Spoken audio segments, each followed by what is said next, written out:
So then we will start with Dr. Rajendra Prasad, please. Please, sir. So he is going to present a video on Trishul, a modified classical simple machine to crack and break the hard cataract. You can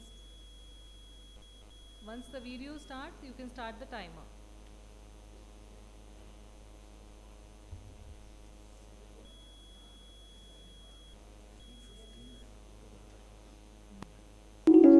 Voice is not coming. What is the voice sound? Restart करके sound शुरू करो. नहीं आ रहा है. Anybody from the audio visual? उधर है. Film, we aim to आप time note demonstrate an कीजिएगा, efficient new आप- device, Trishul, the triple-edge wedge tool, Restart करो. a Restart. three-directional nucleus cracking classical simple machine. The authors have no financial interest in the subject matter of this film.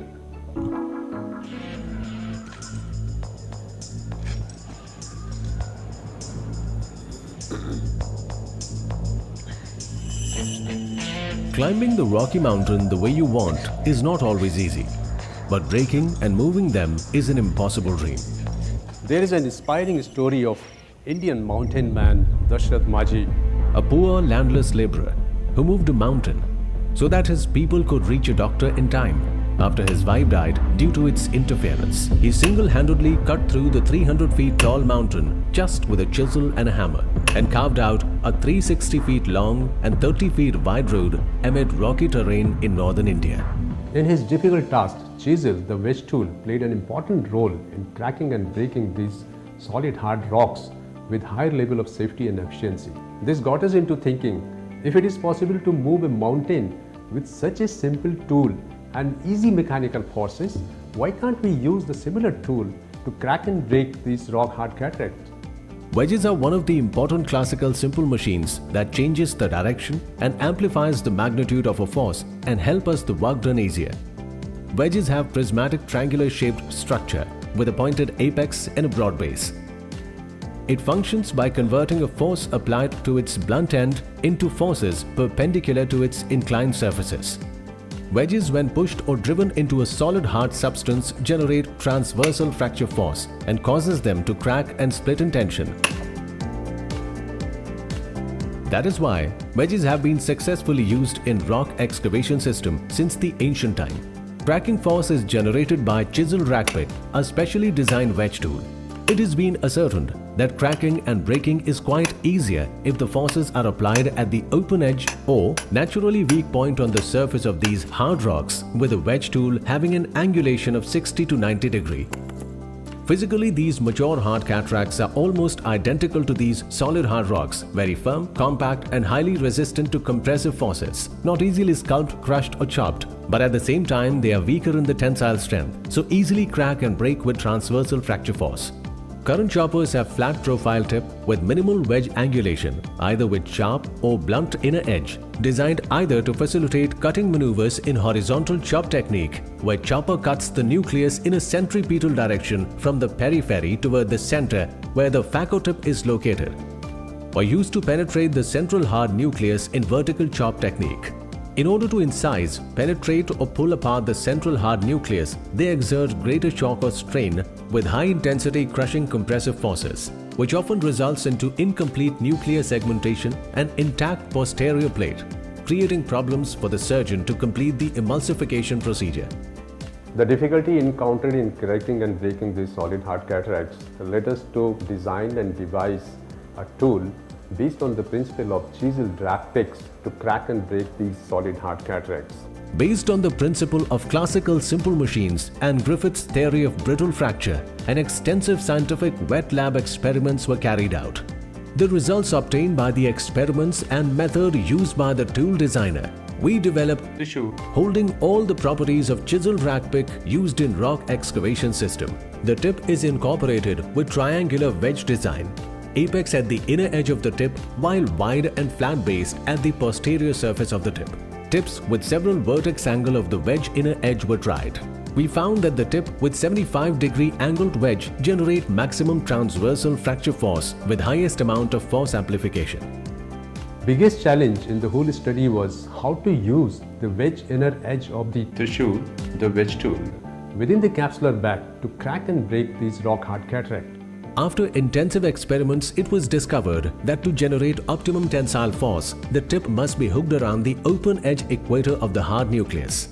It is the equator where mechanics of tensile fracture can be initiated in a more direct manner by simply driving the wedge inner edge of the tip through the equator of the nucleus. To provide counter resistance to the driving force of wedge tip through the equator, the phaco tip should be positioned firmly, holding the nucleus just within the equator.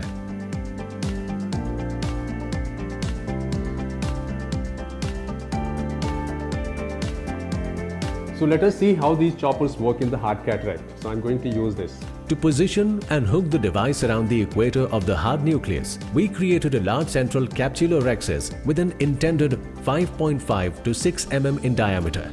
Complete hydro procedure is performed and confirmed by rotating the nucleus that is totally free inside the capsular bag. To achieve firm grip at the equator of the nucleus, the phaco tip is engaged just distal to the center and impaled along the superficial plane, keeping the tip directed towards the equator using the hyperpulse or bus mode at high vacuum settings of 450 mm of mercury with 50% power. Once nucleus is firmly held with the phaco tip, it is then slightly drawn so that distal edge of the nucleus is brought just within the capsulotomy edge. Tip of the wedge tool is then very simply passed and hooked around the equator of nucleus under direct visualization, adjacent and parallel to the phaco probe. Trishul is then Swiftly drawn into the open edge equator of the nucleus against the counter resistance provided by the phaco probe. Once complete nuclear division is achieved, the nucleus is then rotated 90 degrees and same procedure is repeated to further break the nucleus into multiple fragments. Each free lens fragment is then drawn by the phaco probe and emulsified.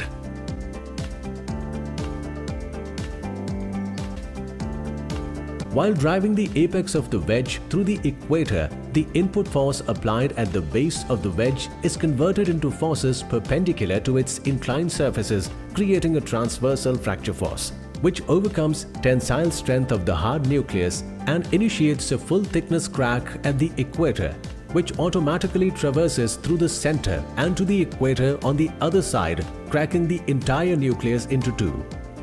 Trishul, the wedge tool. Is the simplest of tools, which enables us to crack and break the hardest of hard cataract with very little effort. Cracking the nucleus with the 75-degree angled wedge Trishul. hooked around the equator is the easiest of all technique, requiring extremely low forces and minimal manipulation. To conclude, Trishul. helps us to create a full thickness nuclear crack so that nucleus can be very simply split into complete free segments. Complete nuclear segmentation achieved propagate a quick and safe nuclear fragment emulsification, ensuring less endothelial cell loss and less post-operative inflammation, leading to a faster recovery and maximal visual rehabilitation. Thank you for being with Trishul. the wedge tool, a modified classical simple machine to crack and break the hard nucleus. It was excellent, innovative work by Dr. Rajendra Prasad. It's a very good concept, sir. Thank you. Only what I noted there, you have not kept your phaco probe bevel up. You have kept it in a side. Does it have any significance? Yeah. So actually, because as I said, in this technique, you are not going deep into the center of the nucleus. If you go deep into the center of the nucleus, then you won't be able to tilt it slightly, because you have to see the edge. In this technique, you have to see the edge of the nucleus. If you see the edge of the nucleus, then only you can hook it completely. And if you hook the nucleus completely, then only you can fracture it completely. If you don't hook completely, like we do in horizontal chop, we just put the tip here, the chopper tip here, and you just try to cut it. So you don't get the full thickness cut. So you get a posterior plate remaining behind. But here in this technique, you are hooking it completely. Now to tilt this, if you go at the deep center of the nucleus, you won't be able to do. You have to keep the phaco tip superficial and go towards the equator, then only you can move the nucleus easily.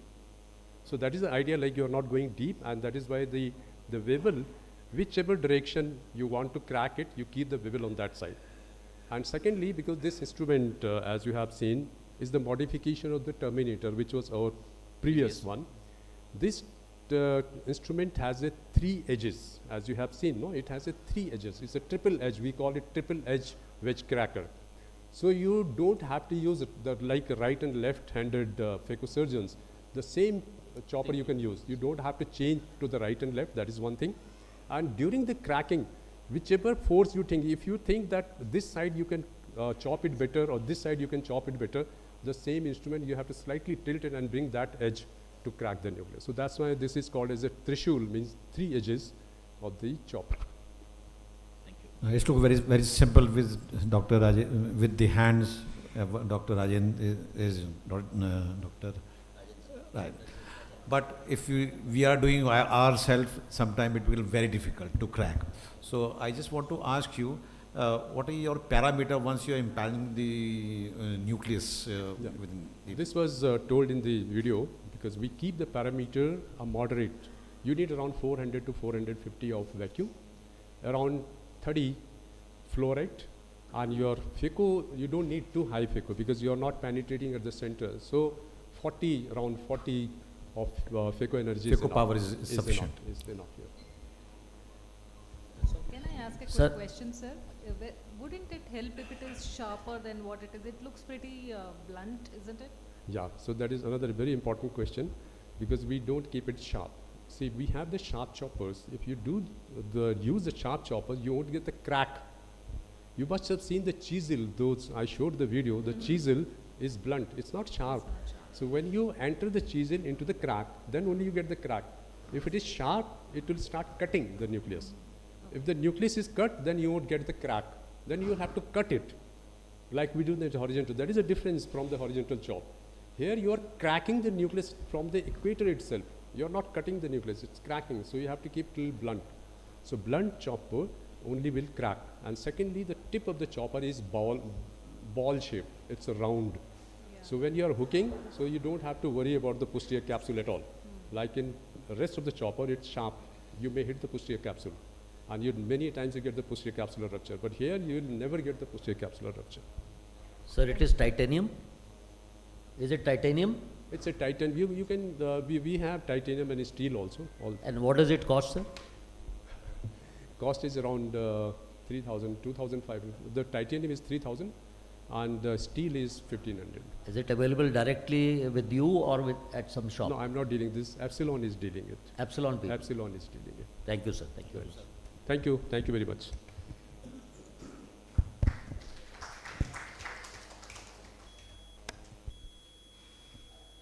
The next talk is going to be on the third hand modified irrigation.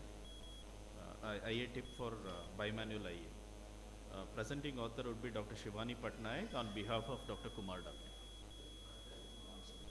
No, I have written I just written presented by Dr. Shivani. I would like to thank all the judges for allowing me to present. Thank you so much. Play.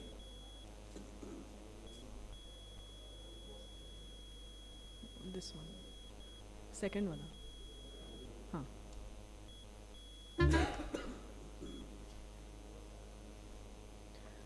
Please start now.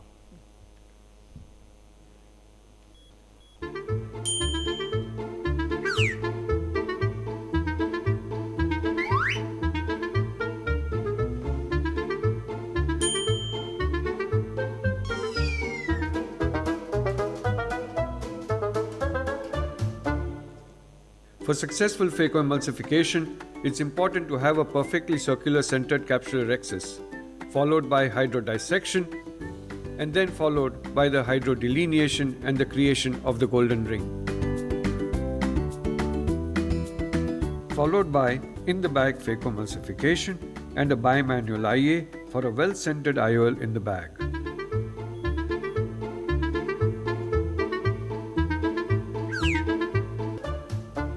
The original coaxial IA can be straight or 45-degree angled, followed by a bimanual IA invention. Following femto CCC, there is a change in technique for IA compared to manual CCC. In manual CCC, one can easily notice the free-floating fibrils of the cortex beyond the margin of the CCC, which are aspirated with the solid straight coaxial IA, or one can use a 45-degree coaxial IA with a sleeve, or even use a bimanual IA to hold on to the free-floating cortical fibrils to aspirate them. With the invent of the femto CCC, there is a change in technique for IA. With the aspirating port, one has to reach below the CCC margin, grasp the edge of the cortex, take care that the anterior capsule margin is not held, and aspirate the cortex to complete and perform the IA. Notice the edge of the CCC. In flax, the rex's size or the height of the resection can be adjusted from 600 microns to 700 microns or 800 microns, or even 1 millimeter above the CCC. We normally keep it at 600 microns, so it's 400 microns above and 200 microns below the anterior capsule.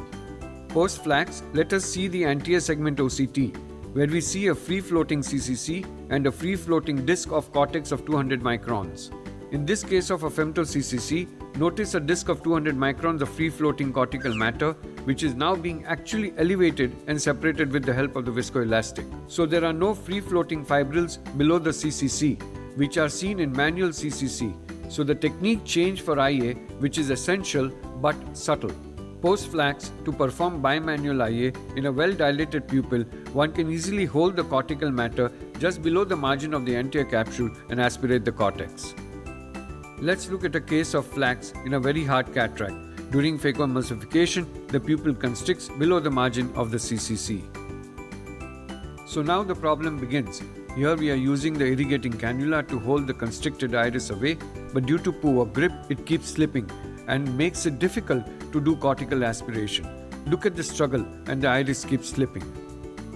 One can use a solid coaxial IA and use a Y in the other hand to retract the iris. Hold the cortical matter and aspirate it, but it is difficult to access all the corners of the bag in such a technique.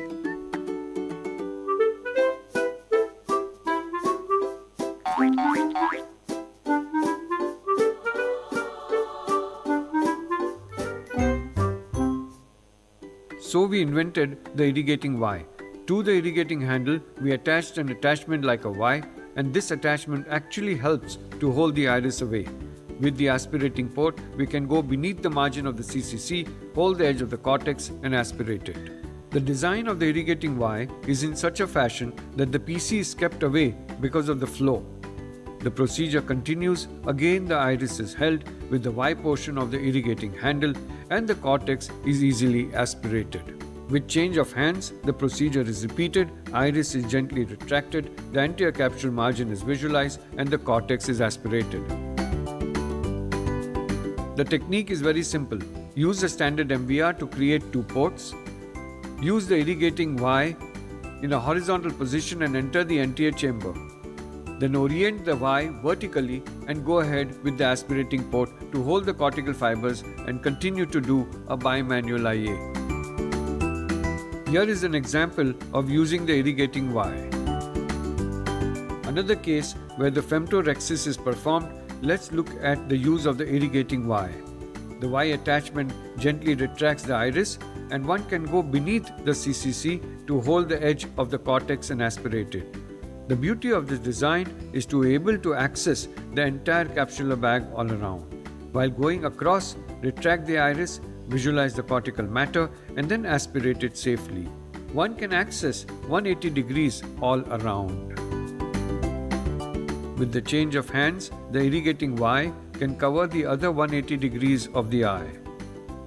So the entire 360 degree of the bag can be accessed due to the design of the instrument. Thus make sure that no cortical remnants are really left behind.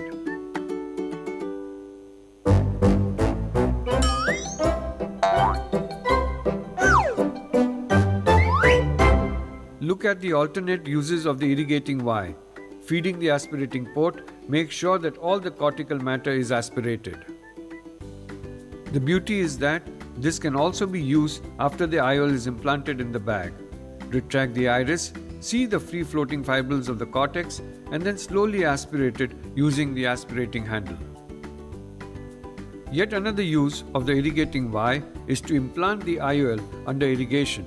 The leading haptic is guided under the CCC margin and the IOL unfolds slowly in the bag. The trailing haptic is then dialed into the bag with the aspirating port and the IOL perfectly sits in the bag. Another application for the irrigating Y is to be able to hold the IOL. Make sure that all the viscoelastic from behind the IOL is removed and the lens is gently placed back into the bag. Yet another use is to use the Y to hold on to the toric IOL to prevent rotation during bimanual IA, to remove the viscoelastic from the bag. Notice how the IOL does not rotate at all because of the pressure given from the irrigating Y.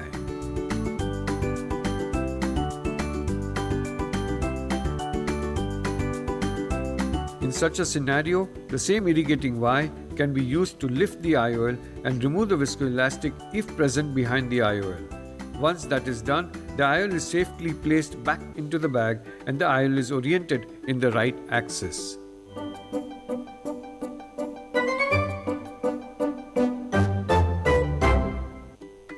In conclusion, the irrigating Y is a very useful instrument for an atraumatic retraction of the iris and aspiration of the cortical matter by avoiding the use of iris hooks in a non-dilating pupil or an intra-op miosis. Alternative uses are feeding the aspirating port, residual cortical aspiration after IOL implantation, facilitates hydroimplantation of IOL to guide the leading haptic into the bag,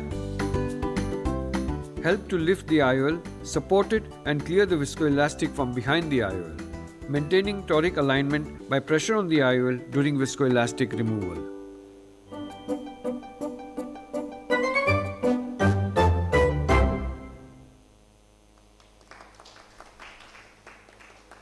Thank you, everyone.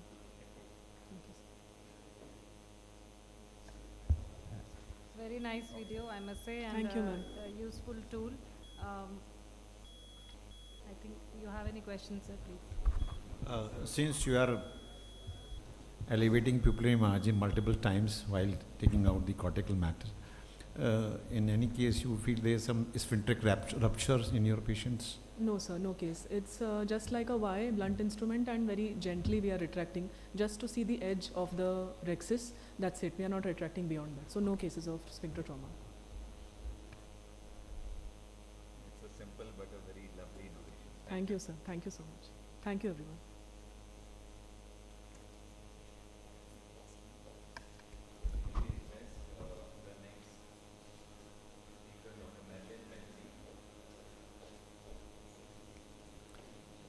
Dr. Marilyn Benzi,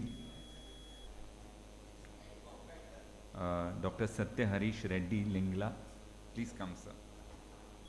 Satya Harish Reddy.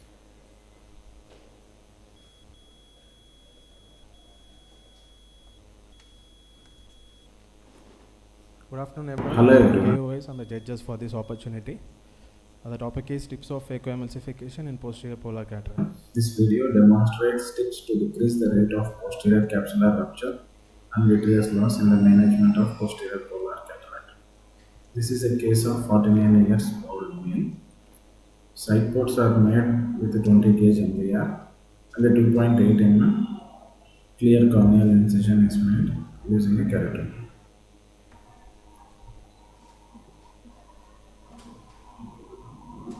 Anterior chamber is filled with dispersive viscoelastic, making sure not to overfill the chamber to avoid pressure fluctuations.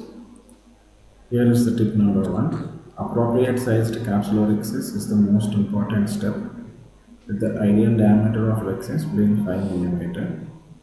Larger rhexis makes it difficult to place the IOL in sulcus in the event of posterior capsular rupture, and smaller rhexis might cause posterior capsular rupture by increasing the hydrostatic pressure during hydrodelineation.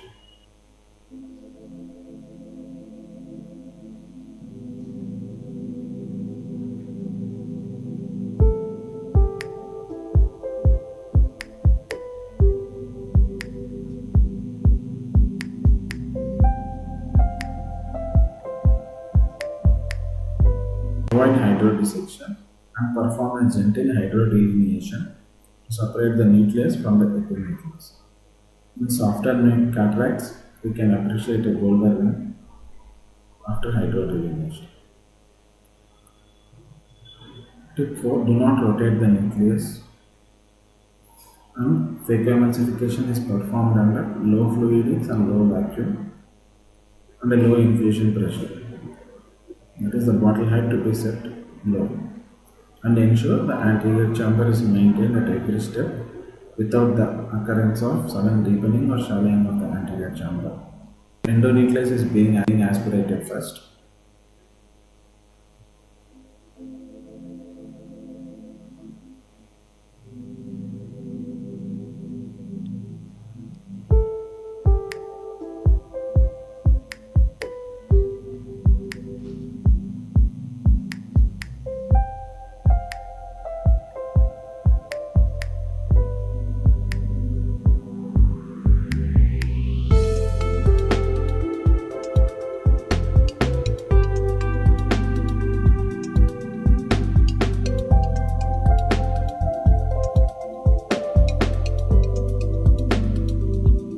OVD is injected from the side port before aspirating the epinucleus.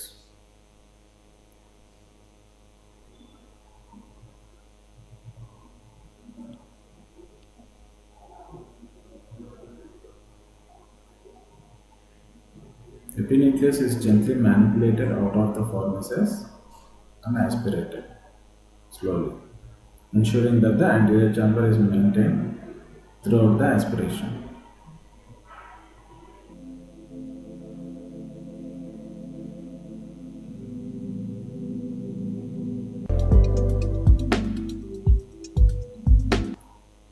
Dispersive OVD is injected from the side port before withdrawing the phaco.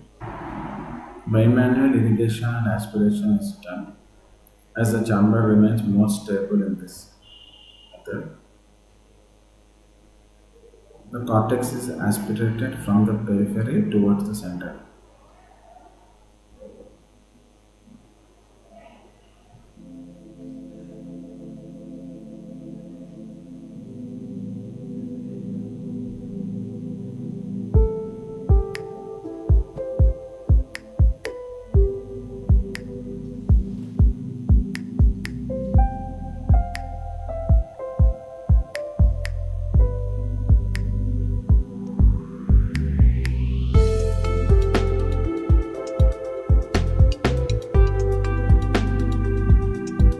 Inject OVD before switching hands.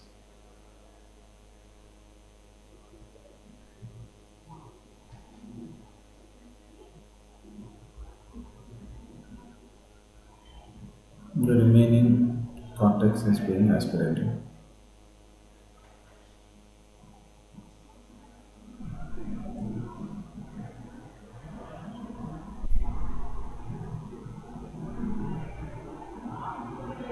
Hydrophilic foldable IOL is implanted into the back.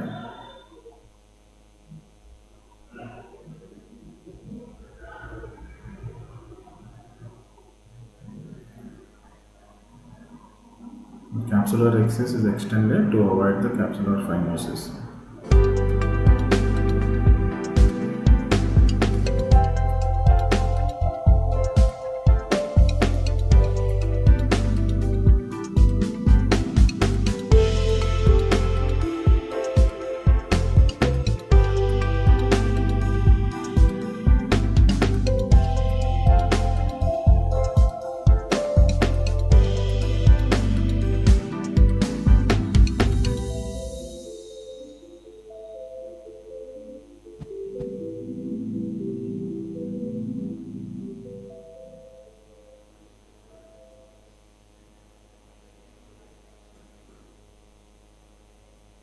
Visco wash is done. The wounds are hydrated gently, not allowing the pressure build up in the eye.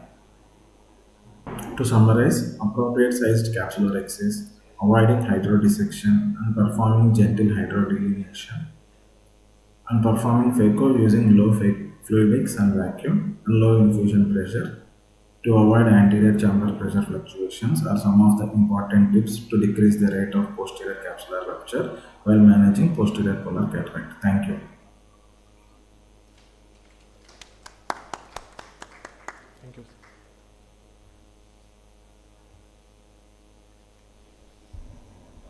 Well, the next video presentation is manual SICS 3.5 mm in soft posterior subcapsular cataract. And the presenting author, chief and presenting author is Dr. Dhaliwal Ranjit Singh.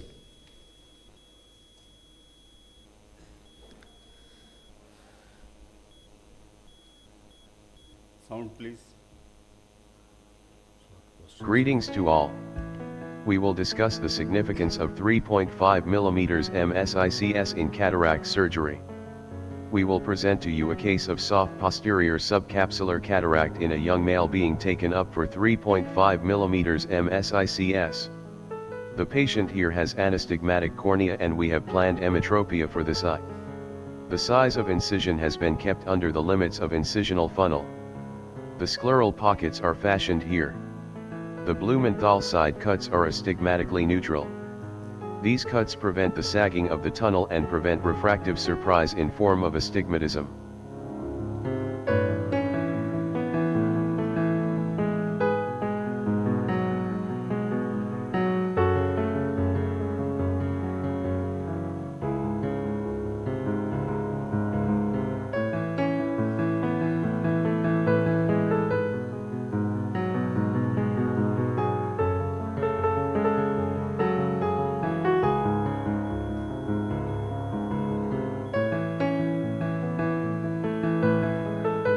Side port entry is made at around 90 degrees from the main tunnel, capsule is stained with trypan blue, and anterior chamber is formed with viscoelastics. An oval continuous curvilinear capsulorhexis is what we aim at in any grade of cataract. In soft cataracts, oval rhexis prevents any entrapment of the fluid between the PC and soft cortex that may lead to opening up of the capsular bag. At the same, an oval rhexis covers the optic of the IOL, providing it stability. This aids in easy prolapse of the nucleus-epinucleus complex without any stress on zonule or comromus to the posterior capsule. This would otherwise refuse to engage into the dialer and is difficult to prolapse. Main entry is made with 2.8 mm keratome. A gentle hydrodissection is done with 26 gauge cannula and the nucleus is tapped on the opposite side to release the trapped fluid. In soft cataracts, we shift to visco cannula at this step. Visco doesn't let the AC collapse immediately and keeps a cushion effect on the PC as we prolapse the nucleus and epinucleus out of the bag. Again, the technique for delivery here too is visco expression. This not only reduces the number of instruments going into the chamber, but doesn't allow the AC to collapse at any step. In harder grades of cataract, sandwich technique, snare, or phaco-fracture come handy. Irrigation aspiration is started from the main tunnel and areas that cannot be reached from the side port are cleared. Rest of the irrigation aspiration is continued from the side port. Ensure removal of every hidden chunk of cortex in every case. Posterior capsule was clear and PC polishing was not attempted in this case. This is another advantage of cortical cleaving hydrodissection.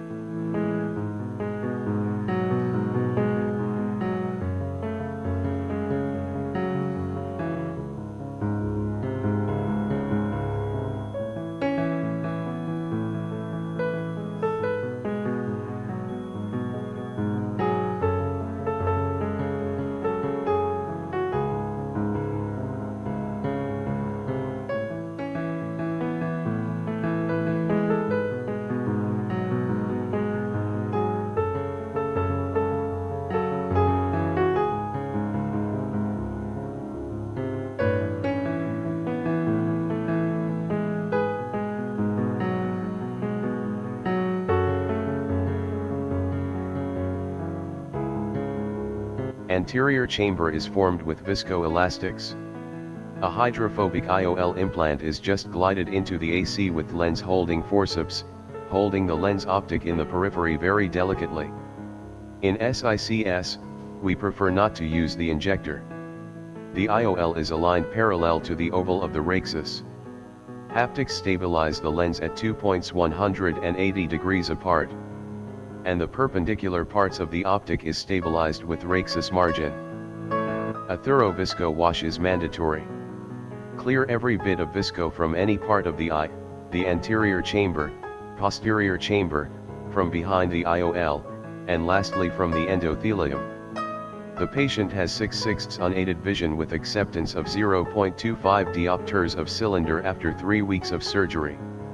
3.5 mm incision was used in this case because we wanted the incision to be astigmatically neutral. In cases where pre-existing corneal astigmatism is to be neutralized, the size of incision has to be increased. In cases where we want to induce corneal astigmatism for increased depth of vision, again size of incision is increased.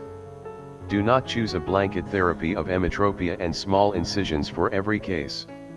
Titrate the size of incisions by 2 factors. Number 1. Size of the nucleus anticipated. A tunnel cleanly dissected and not stretched by nucleus will give lesser SIA than a small tunnel stretched or torn by a hard nucleus. Number 2. Amount of astigmatism to be induced or neutralized. 3.5 mm incision is good but desirable only in few cases and after you have attained expertise in methods of nucleus delivery for various incisions. Side port hydration is done to make the wounds watertight. Repose the conjunctiva well. Do not leave the scleral wound bare, which will increase the chances of wound site infections and foreign body sensation in the post-operative period. Thanks for watching.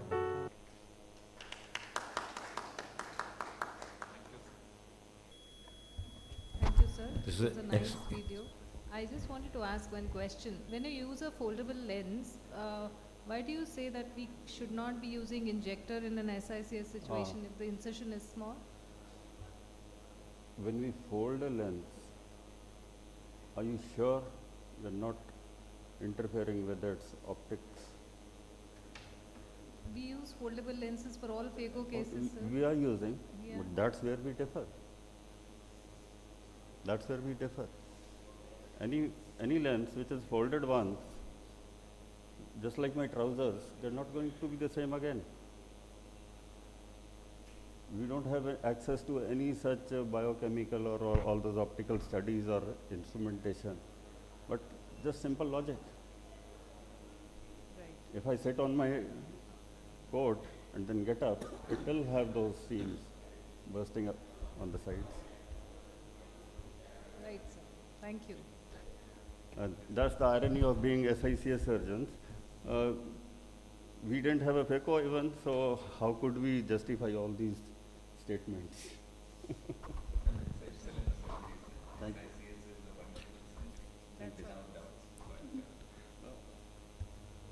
Nice presentation, Dr. Doubts Dhaliwal. must exist.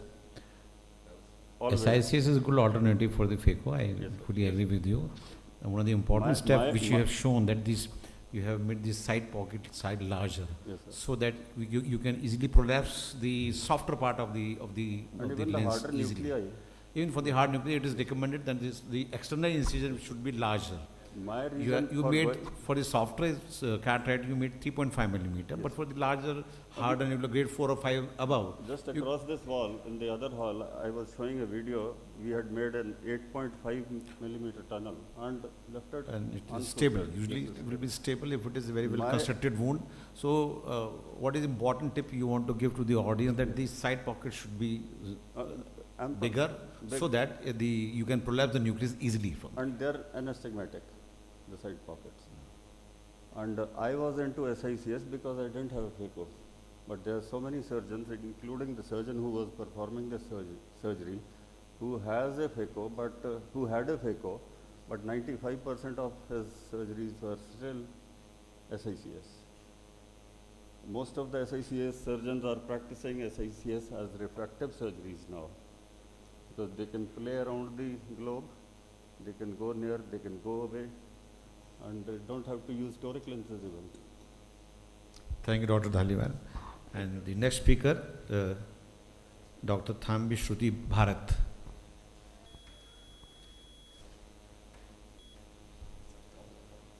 And the topic for this video is surgical pulse for the beginners in phakic IOL surgery.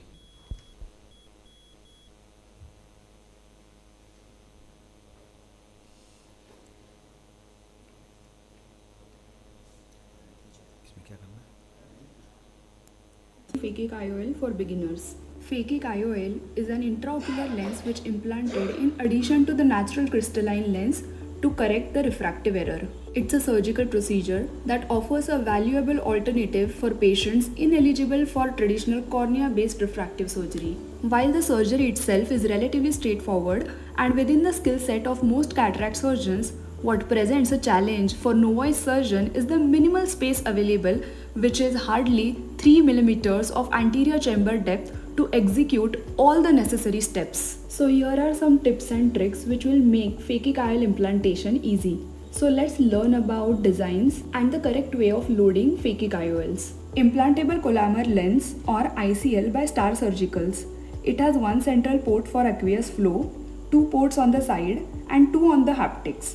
The direction of the lens is identified with the port on the right leading and left trailing haptic. The Star Toric ICL has 2 different markings other than the ports on the side for axis. The Hyperopic ICL has no central port to avoid aberrations as this IOL is thicker in the center and hence it is necessary to do surgical PI with Hyperopic ICL. Loading ICL. Hydrate the cartridge with BSS. Fill nozzle with HPMC viscoelastic. Remove ICL from the vial using plunger. Insert ICL into cartridge bag with the port at right leading and left trailing haptic. Grasp the ICL using forceps from the nozzle side. Withdraw cartridge very slowly without pulling the ICL. Make sure ICL is well centered, that is 3 ports on the optic are in the same line while looking from above. Engage cartridge into the injector from the front and make sure ICL advances easily by pushing plunger slowly. IPCL by Care Group. Apart from central port, it has 6 ports in optic and 4 ports in haptic. Direction of IPCL is decided by 2 paracentral ports which will face upper lid, and out of 4 ports on haptic, 2 heart-shaped ports will be on left leading and right trailing haptic and 2 side bumps on left leading and right trailing side. Loading is like any other foldable IOL. Make sure the direction of the ports are as mentioned earlier. iCreel by Biotech. It has 1 central port, 2 ports on side and only 2 ports in haptic. Direction of this IOL is derived by ports in left leading and right trailing haptics. Loading is similar to any other foldable IOL. Ensure that the direction of the ports is as mentioned earlier. Note that iCreel Phakic Toric IOL has axis markings which are not in line with the 3 ports on the optic. Tips for making ports. Make sure that all the ports are parallel to iris plane. Ports not parallel to iris plane can cause damage to either cornea or the crystalline lens. Make controlled entry to protect the lens. Tips for injecting viscoelastic substance. Use dispersive HPMC OVD which will protect endothelium and will make space to perform surgical steps. Inject OVD only till noodle phase and do not overfill. Overfilling can push iris backwards, making it difficult to tuck the haptics of ICL behind the iris. Tips for implantation under viscoelastic. After filling the globe with OVD, engage second instrument in the side port to stabilize the globe and to maintain anterior chamber. Keep an eye on ports of the ICL to ensure correct direction of the ICL. Inject slowly to avoid any trauma to the lens or cornea. Once you have mastered implantation under visco, you can advance to hydroimplantation. Engage one port with a hydrocannula and inject the ICL with the other hand. This technique offers advantages such as avoiding OVD related complications and saving time during the procedure. Tips for tucking haptics. Do not inject the ICL directly in sulcus. Inject it in anterior chamber. Tuck 2 haptics on one side under the iris and then the other 2. Hold the haptics at the corners. Ensure to not touch optic during this step. For the toric ICL, inject the ICL in such a way that ICL markings are aligned close to the desired markings on the cornea. Rotate the ICL after tucking the haptics. Make sure not to touch optic while rotating the ICL. While irrigation and aspiration, hold the irrigation and aspiration cannula alternatingly near the central port to remove OVD from behind the ICL. For hyperopic ICL, there is no central port, so make surgical peripheral iridotomy with 23 gauge vitrectomy cutter to ensure free aqueous flow. Even after taking all the surgical precautions, complications are bound to happen. So let's take a look at how to tackle these common problems. What if the phakic IOL gets stuck while injecting? Rotate the injector while injecting to ensure the IOL goes in the right direction. Pull the plunger back to free the stuck haptic and then push it again. What if the phakic IOL is not advancing smoothly in the injector?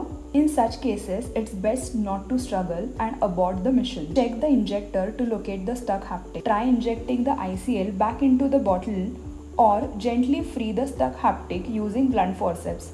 Reload the ICL and attempt injecting it again, ensuring smooth advancement this time. What if the phakic IOL gets stuck in the main port while doing wound assisted delivery? Check the alignment of the phakic IOL using the direction of the haptic ports. If the alignment is correct, cautiously slide it in with blunt forceps. Ensure not to predispose the main port to Descemet detachment. Be gentle to avoid damaging the IOL. What if the phakic IOL gets twisted while injecting? If noticed in the early phase, do not inject the IOL completely. Explant the IOL using forceps. Do not pull the IOL forcibly as these are very delicate and there are chances of tearing the IOL. These are custom made and no standby lens will be available in case of damage. Reload the lens again, check its proper alignment and inject it again. What if I notice the phakic IOL is twisted while injecting? While injecting the phakic IOL, support it with a second instrument to prevent it from completely flipping. Once injected completely, bimanually maneuver it in the right direction. What if I realize that the IOL is flipped after delivering it completely? Create space to maneuver the IOL by injecting OVD behind and in front of the IOL. Use bimanual manipulation to flip the IOL in the anterior chamber, ensuring its correct alignment.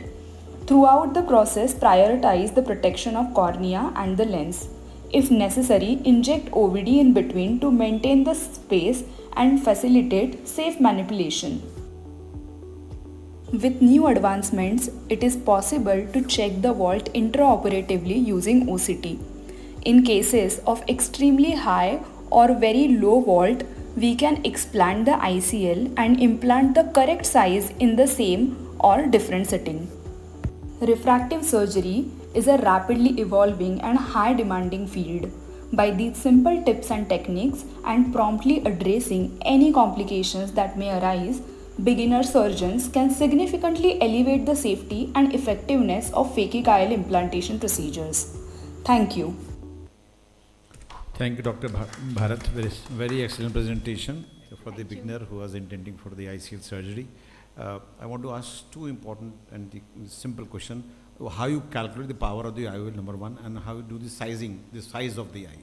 So size of the IOL, it depends on the white to white of the patient, and we are using OCOS calculator along with the ICL Guru, and along with that now there is a new calculator by Dr. Alan Saad, which is Anterior based calculator. So that also we are using, and there is one more calculator which is now published in recently 2023. It is the Lucas calculator, which gives you predictable vault.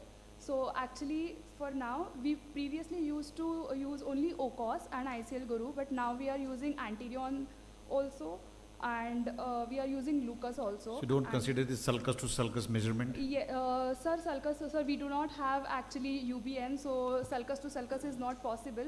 So now we are using white to white only, and also there are some papers which are recently published which says the white to white or sulcus to sulcus distant, it doesn't matter, but when you place the ICL, it should go exactly in the sulcus into the sulcus, because we cannot see it intraoperatively, and ICL can be one side into the ciliary body and other side into the sulcus, and that causes maximum problem with the vault, whether vault is low or high, rather than depending on the white to white to sulcus to sulcus. So and secondly, how you decide the size of the IOL, because we have the 3-4 sizes of the IOL. Yes. So how you decide?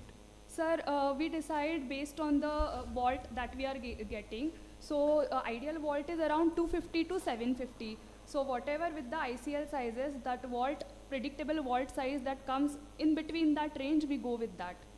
And white to white we are checking on the pentacam as well as manually also we are checking the white to white. Thank you, Dr. Bharat. So I think last presenter is Dr. Rakesh Shakia.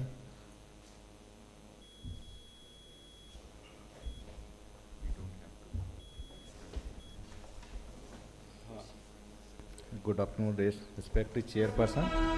And very last but not least,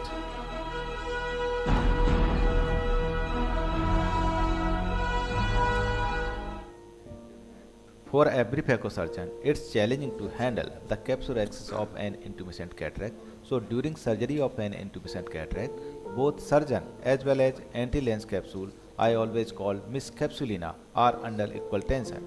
All of us, being an ophthalmic surgeon, have experienced surgeon tension at certain point of time. So now let us see what Miss Capsulina feels.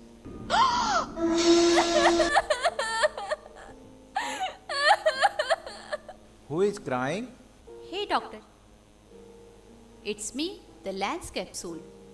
You know, I was already handling so much of pressure, and you also made the same Argentina flag on me like other surgeons do. So I thought that I am in the safest hands. But what happened to you, doctor, today? Now, doctor, please and please find some way and manage me anyhow. Don't worry, you are still in the safest hand. I will try my level best to manage you and will try give you the best possible result. If the axis is going radial toward periphery, what to do? Immediately stop performing the axis, fill the antechamber with high molecular weight viscoelastics and make sure nothing is pressing on the globe like finger, lid speculum and sometimes patient squeezing the lid.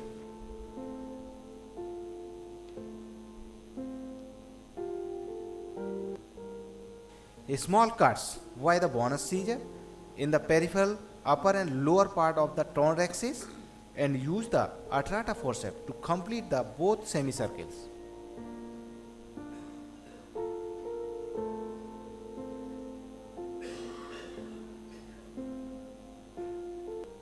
Avoid perpendicular forces against the capsular tear, nucleus divided with soft vertical chop or sculpting technique in the iris plane. Most appropriate supracapsular phacoemulsification and parameter should be low.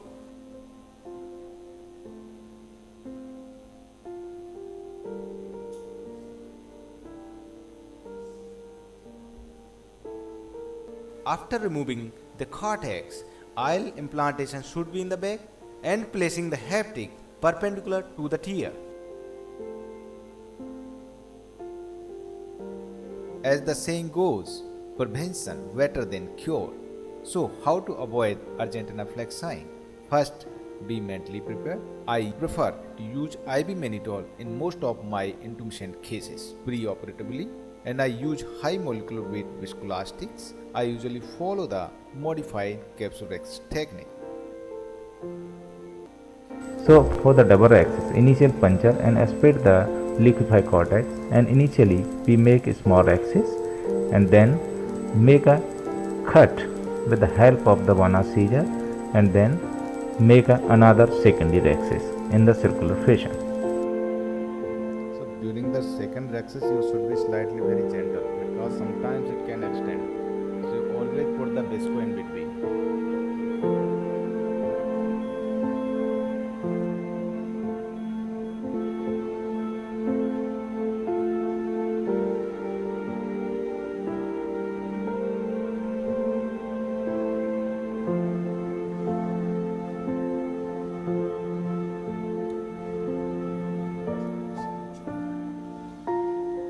So you can make an initial 4 mm rhexis and then emulsify the nucleus and then make a rhexis after the implantation of the IL.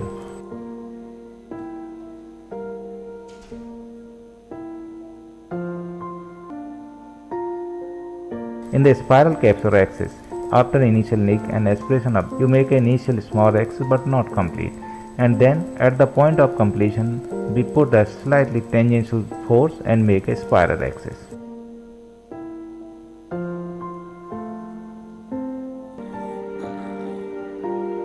When the axis extend one side only, so we make another nick opposite side of the extension. It should be the perpendicular to the limbus, and then make a cut in the center in the inverted T fashion and then complete the axis.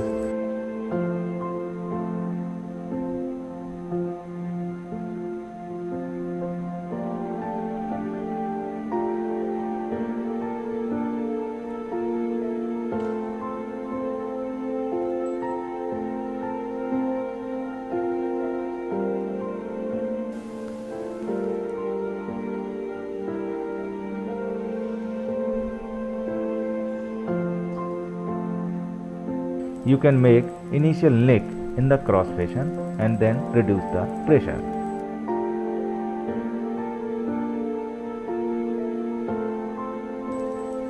You can make a axis slightly false so you can run before extension.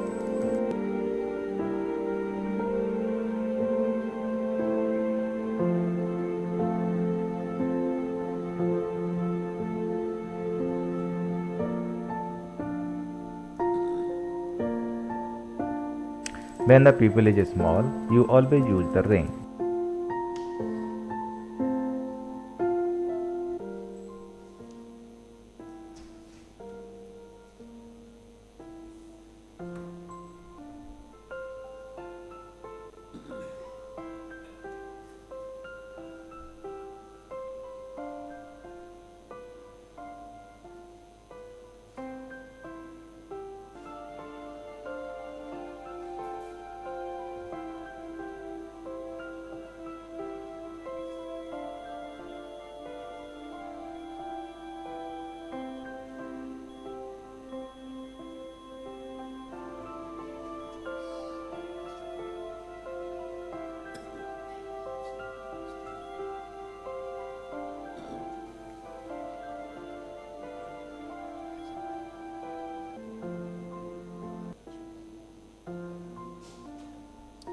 In the SICS cases, you can also use this modified technique.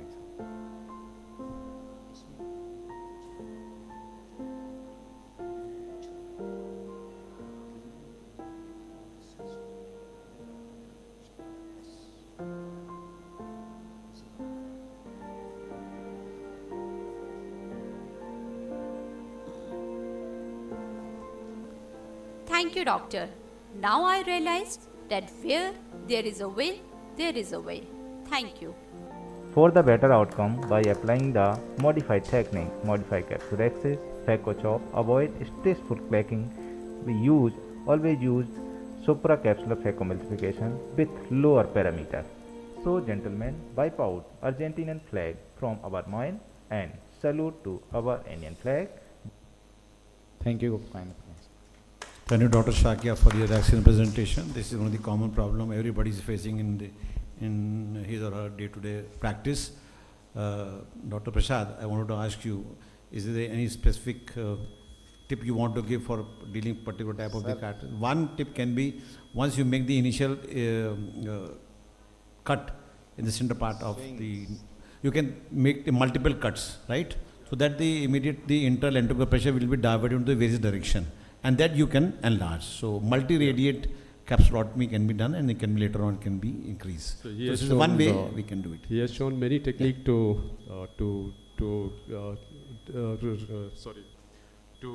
prevent the formation of the Argentinian flaxen, but one of my technique has not shown, so I'm agree with him.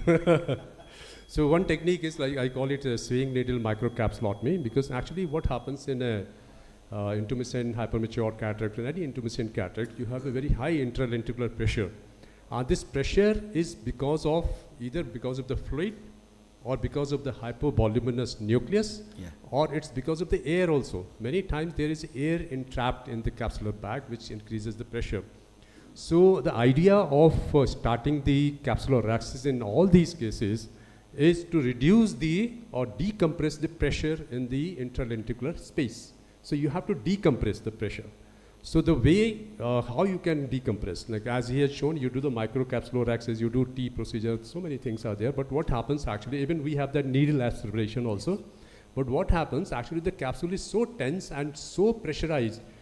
Whichever instrument you use forceps to make the microaxis, or use the needle to puncture it. Suddenly, before you start the capsular axis, your axis extends to the periphery. You must have seen the real Argentinian flaxen is, you don't have time. It's in microseconds, it goes to the periphery. So why it goes to the periphery? Because you have created a cut on the anterior capsule. If you create a cut because it's very simple. If you create a cut on the capsule, and if there is a pressure, it will open up easily. Suddenly it will open up. Both the edges will open up, and it turns into the Argentinian flaxen. So I have devised a technique which is called as a saving needle microcapsulotomy.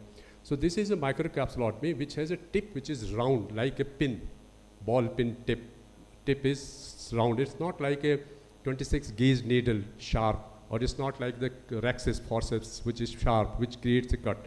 Now if you puncture the capsule with this tip, you will make a hole on the capsule. It's called as a microrexis. You make a small hole on the capsule, and if the hole is there, hole has a much better resistance than any other cut on the anterior capsule. So whatever is the pressure will release through this hole. So mainly it's the air pressure which comes down, and some amount of, even the 2 drops of the fluid comes out from the capsular bag. The capsular bag relaxes. And then once it relaxes, then you can start the capsulorhexis. So that is my tip. You puncture it with a micro capsulorhexis needle, which is called as a sieving needle. It should be a tip. You can make the needle with your own sieving needle also. You must have seen at home the sieving needle. Just turn the tip. It has to be a steel tip, because many times it's an alloy sieving needle, they break. So if you take the steel sieving needle, you can turn the tip and make a like a chopper. So just go inside and puncture the anterior capsule. You can make 1 puncture, 2, 3, 4 puncture also, if you think the pressure is too high. Many times these intumescent cataract have a very multiple pockets of the fluid. So you can do the multiple puncture. So you can prevent the Argentinian plaque sign like this. If I may add on to that, as sir mentioned that you can make small holes, there is also an option of doing a YAG laser punctures in the anterior capsule so that you can release out a fluid. And YAG laser is also mentioned. There is a called as a Dr. Mohan Rajan's technique is also there. It's a phaco microrexer, phaco punch. But what happens actually, phaco punch is a very complex phenomena, because you have to use the phaco power, and many times it sucks the whole capsule. It becomes very dangerous. That is one. And YAG capsulotomy, YAG puncturing the anterior capsule is a tedious procedure, because you have to take to the YAG room. You need a YAG laser with you. We don't have, many of us don't have the YAG laser with us. We just ask the YAG people to come and we do the laser. Even I do, because I don't have that. So you don't have the YAG laser, everybody. So why not to use a 1 rupee micro puncture needle? It's just 1 rupee. The simplest one. You don't need any instrument for that. You just need a needle, which is the simplest, just 1 rupee pin. You can use this and prevent this. So one more point. Can we give the IV mannitol prior to these type of the cataract? Is there any specific role of IV mannitol? Sir, mannitol, actually and personally, we can give the mannitol in some cases when the IOP is slightly higher.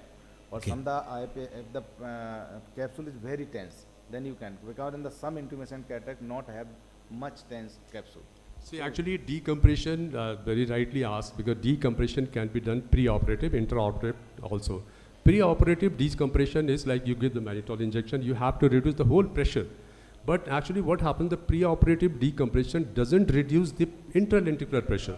But you can reduce the intravitreal pressure, and you can reduce the overall pressure of the eye. That also helps. And intraoperative, then you have many other techniques. Because many times it's not because you puncture, you are all right. Okay, you start the capsulorhexis, halfway it's fine. Then after the halfway, you find now the capsule is extending to the periphery. So there are 3-4 reasons for that. The one reason is if your vector forces, because when you are making the capsulorhexis, your vector forces have to be very correct. The centripetal force, centrifugal force, and the tearing force. So the tearing force is generated with the help of the centripetal and centrifugal force. How much you have to take to the center and how much you have to progress, you have to know that how to do in these cases. And the variation in the forces may lead to the extension. That is one. Sudden decompression of the chamber, like if your visco has come out suddenly because you're not putting much pressure on the wound, suddenly coming out, then also the capsulorhexis may extend to the periphery. Sudden change in the pressure in the anterior chamber, that could also be the reason. So many other reasons are there. Right, thank you. Thank you, sir. Thank you, everyone.